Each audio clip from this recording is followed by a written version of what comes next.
mission, armament, and weight of mount or vehicle. Heavy cavalry was used for shock effect in battle. Light cavalry was the reconnaissance, screening, and messenger arm of battle, while dragoons were trained to fight on foot or horseback to counter the enemy in man-to-man combat. For the first 50 years of our country's history, mounted organizations in the regular army existed for brief periods, and only as very small elements within the army. 1836 brought Western expansion into Indian-controlled lands and growing hostilities between the United States and Mexico. Congress authorized the original 3 permanent mounted units, the 1st and 2nd Regiments of Dragoons and the Regiment of Mounted Rifles. Their mission was to patrol the newly acquired western frontier and keep peace with Mexico, a peace that would not last. By 1846, these two nations were at war. The Mexican War saw the first real use of the Palo Alto to Chapultepec.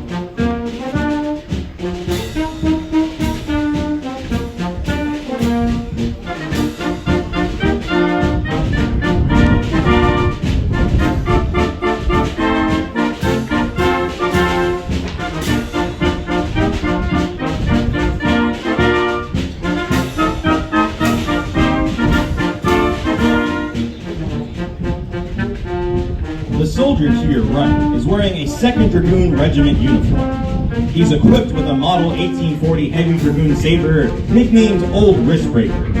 This soldier is mounted on the Grimsley saddle, standard issue for the time. For the cavalry, 1848 to 1860 were years marked by a succession of marches, expeditions, and campaigns against the Native American Indians. The Army also provided protection for westbound settlers and wagon trains while exploring and surveying the uncharted frontier. The American Civil War is called the Terrible Golden Age. Not fighting a foreign foe, we turned our cavalry sabers and pistols against each other. The Army only had 6 cavalry regiments before the war.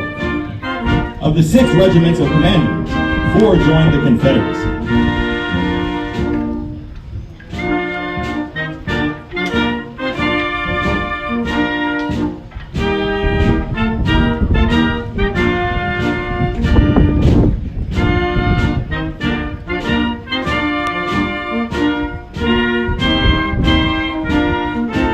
During the early years of the Civil War, the Federal cavalry lagged behind the Confederate cavalry, and both the Union had to call upon volunteers from the states to serve as cavalrymen to augment the cavalry regiments.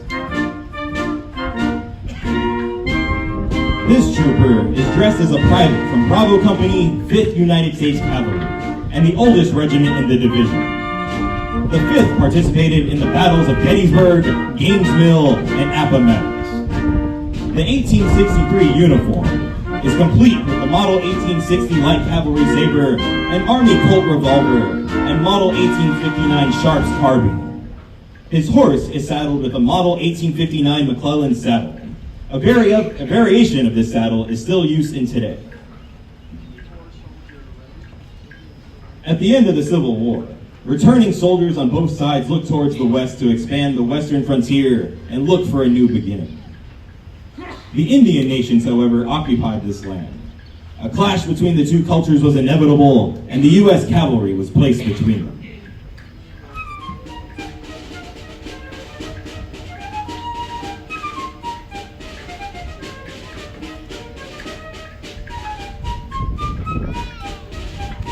The Army of the American West was made of Civil War veterans, new immigrants, and free African Americans and veterans from the African American Civil War regiments. Known by the Indians as Buffalo Soldiers, the 9th Cavalry distinguished itself in a number of engagements, in New Mexico, Montana, and against the Comanche in the Southwest.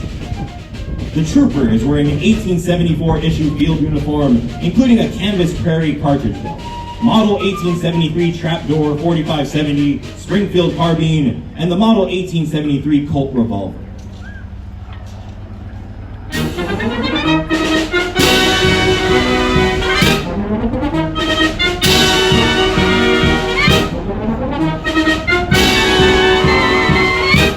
At the turn of the century, the United States cavalry remained busy, patrolling the nation's borders, fighting a war with Spain, engaging insurgents in the Philippines, and participating in the Boxer Rebellion in China. The cavalry participated in all of these campaigns.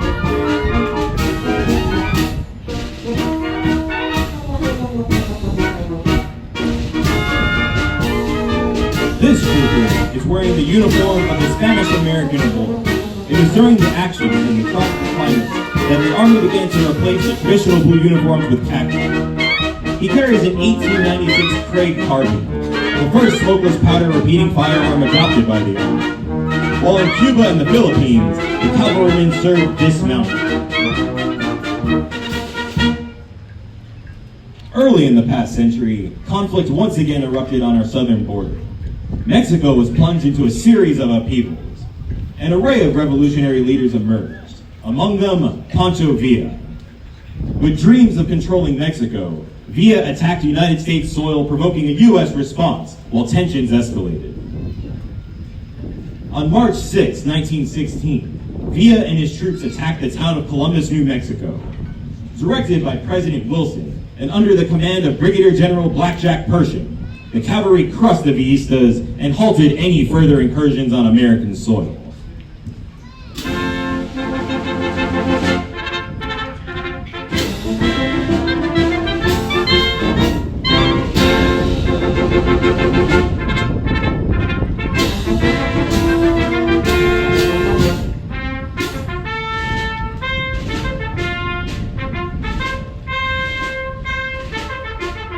This last major horse-mounted cavalry battle became known as the Punitive Expedition. A number of future commanders made names for themselves during the expedition, including Captain George Patton and Major Robert Howe, the first Cavalry Division commander. This trooper represents a soldier from the 8th Cavalry Regiment and is wearing the khaki uniform, first adopted in 1899. This standard issue included a new .45 caliber Model 1911 semi-automatic pistol and Model 1903 Springfield rifle. The horse is equipped with a russet-colored 1904 model saddle, a variation of the original McClellan saddle. The Punitive Expedition lasted through 1919, but was overshadowed by the war in Europe. The days of horse-mounted cavalry were quickly coming to an end. In 1921, the 1st Cavalry Division was organized. Its mission was to patrol the U.S.-Mexico border on horseback. In the 1930s, mechanization was rapidly replacing the beloved horse. However, at the beginning of World War II, the division had still not yet converted to army. Called into combat in the Pacific Theater, the 1st Cavalry Division once again fought dismounted.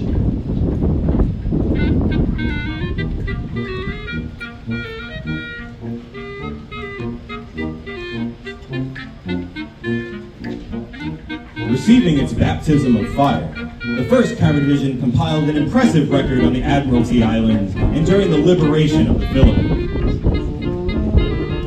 The 1st Cavalry's flying column sliced through 100 miles of enemy territory, reaching Manila and freeing the internees at Santo Tomas.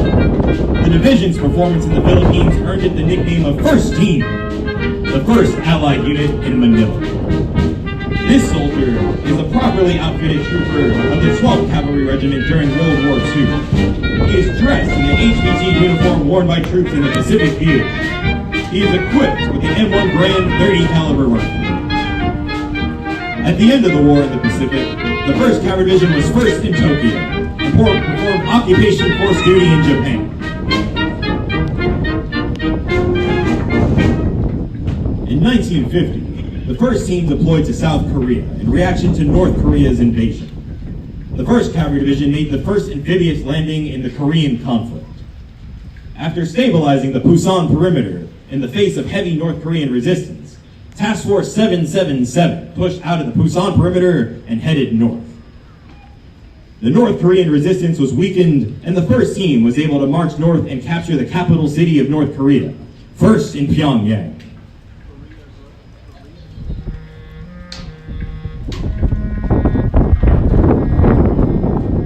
Though the war was thought to be over, the Chinese intervention across the Yalu River placed the division back on the defensive and delayed the end of the war for several years. The spring offensive of 1951 put the 1st Team back on the attack. Division troopers began to take ground and move north in the seesaw war of attrition. Names like Old Baldy, Iron Triangle, and the Jamestown Line have gone down in the storied history of the 1st Cavalry Division. The division fought for 18 months in continuous combat operations in Korea before returning to Japan. The soldier before you represents a trooper of the 82nd Field Artillery Regiment. He carries the M1 30 caliber carbine and wears the uniform of a 1950s soldier. From 1944 to 1965, the 1st Cavalry Division conducted continuous operations in the Pacific and Asia. The division returned home in 1965, just long enough for reorganization and a new mission. Within 90 days of becoming air mobile, the Air Cav entered combat as the 1st fully committed division of the Vietnam War. The division's baptism by fire as air mobile came when the 1st and 2nd Battalions of the 7th Cavalry Regiment conducted an air mobile insertion into an obscure valley called the Ya Drang.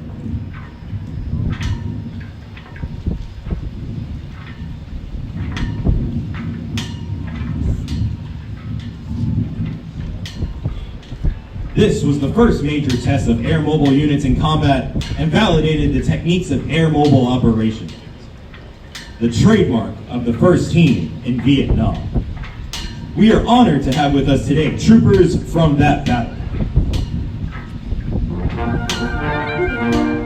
This Sky Trooper, a member of the 7th Cavalry Regiment, is complete with jungle fatigues and an M16 rifle. During the Playthrough campaign, the Air Mobile Cav faced its first real test. As always, the 1st Team rose to the occasion, did their duty, and was recognized for their accomplishments with a Presidential Unit Citation. Other 1st Team operations in Vietnam, like Operation Pershing, the Tet Counteroffensive, and the relief of Khe Sanh, took their place in the annals of history alongside Gettysburg and Manila. The Cav again became embroiled in international conflict, deploying to the southwest as part of a joint force participation in Operation Desert Shield in August 1990. The 1st Team initially focused on defending Saudi Arabia against potential aggression from Iraqi forces.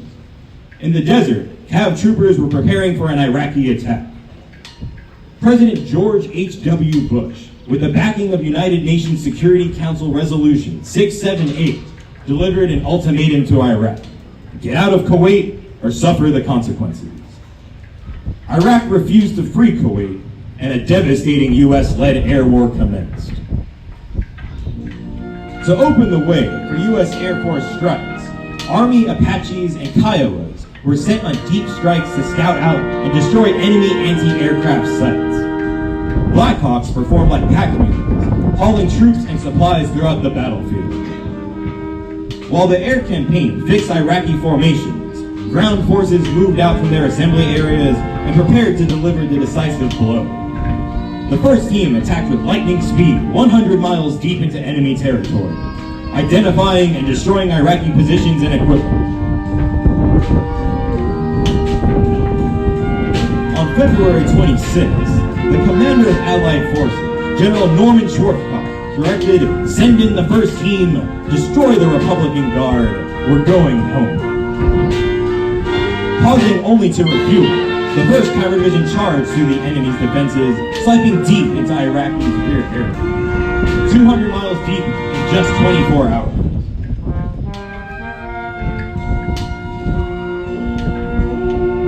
Before you stand 2 soldiers in desert camouflage uniforms. They represent the 8th Cavalry Regiment and 27th Main Support Battalion. They are equipped with an M9 pistol and M16A2 rifle used during Desert Storm. The Gulf War also marks another first for our division, as the first female soldiers participated in combat operations.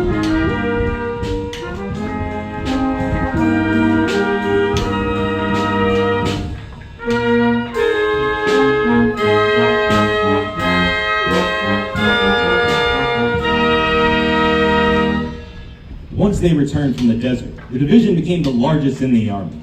over 16,000 active duty soldiers called themselves cavalry troopers. America's first team was called back into action in April 1998, not as combatants, but as peacekeepers. The first team would be the first CONUS unit deployed to Bosnia, another first team first. Once deployed to Bosnia, their mission was to enforce the Dayton Peace Accord.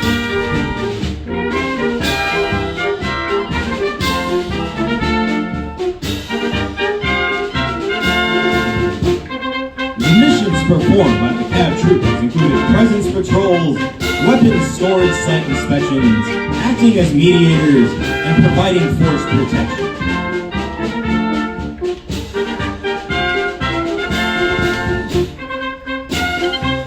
This soldier represents a trooper of Headquarters and Headquarters Company, 1st Cavalry Division, and is wearing the woodland pattern battle dress uniform and LBE field gear worn during the division's participation in Bosnia.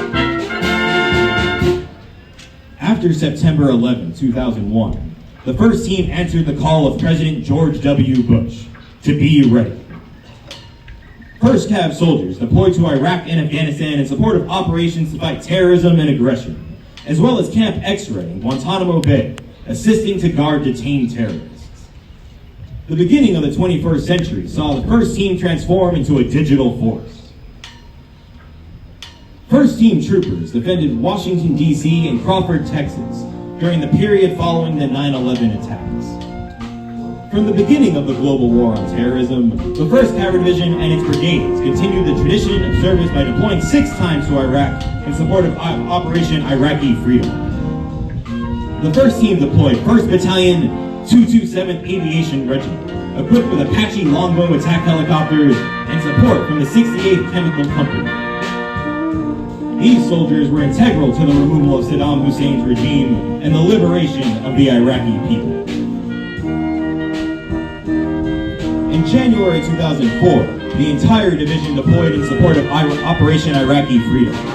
This deployment began the U.S.'s Army's largest troop rotation since World War II. The division at one point had more than 39,000 troops assigned.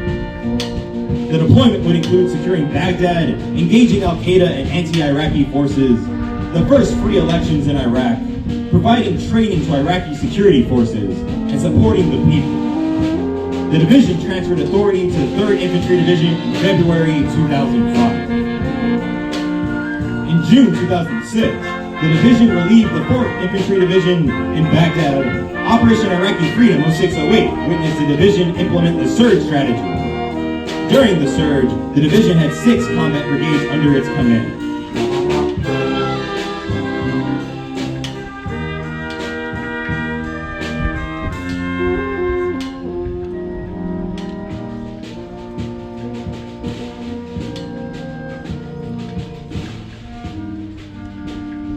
The division headquarters, along with the attached brigades, significantly reduced sectarian violence and thwarted the designs of Al-Qaeda.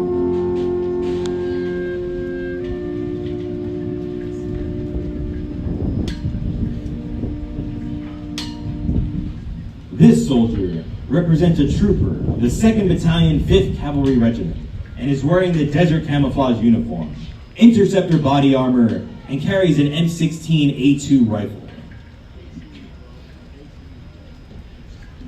After a brief rest, the headquarters deployed in support of Operation Iraqi Freedom 0910. During the deployment, the first team transitioned authority of all operations to the Iraqi government, thus signifying the end of Operation Iraqi Freedom.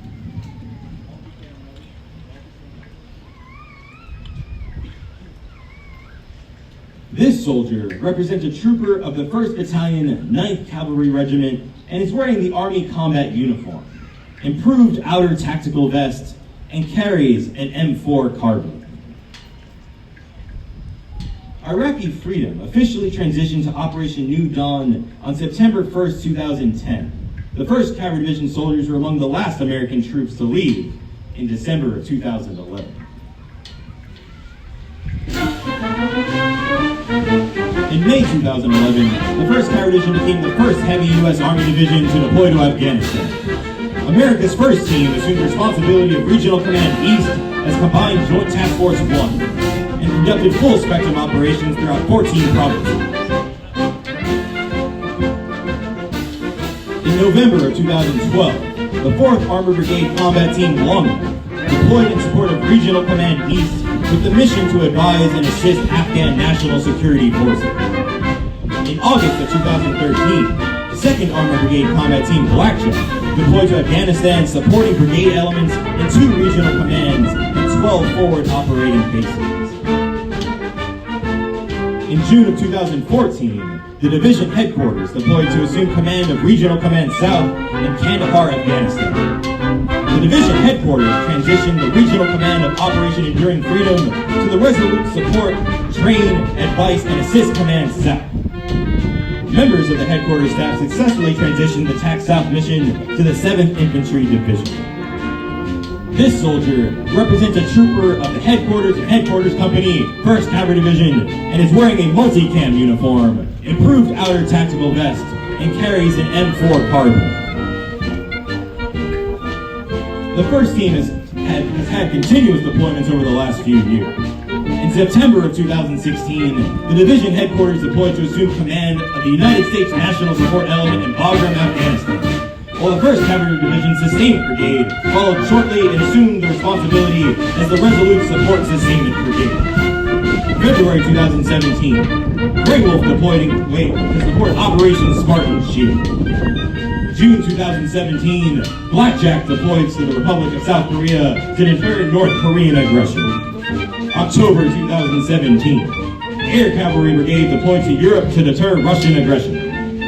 May 2018, Iron Horse deployed to Europe to train with NATO allies. And most recently, in February 2019, the division headquarters deployed to TAC South in Afghanistan to advise Afghan National Security Forces.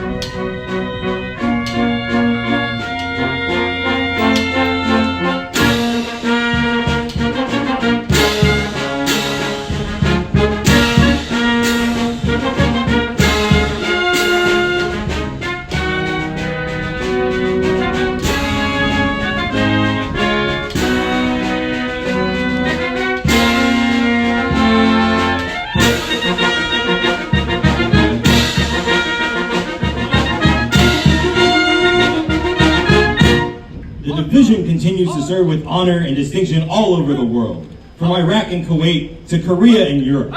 The 1st Cavalry Division continues to stand ready at the borders of freedom, further cementing the division's status as America's first team.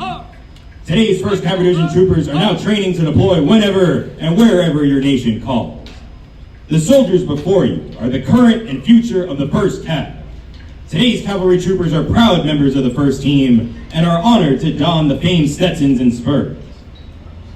For all members of the 1st team, past, present, and future, we are dedicated to preserving the spirit of the Cav. Please join in a round of applause for our troopers.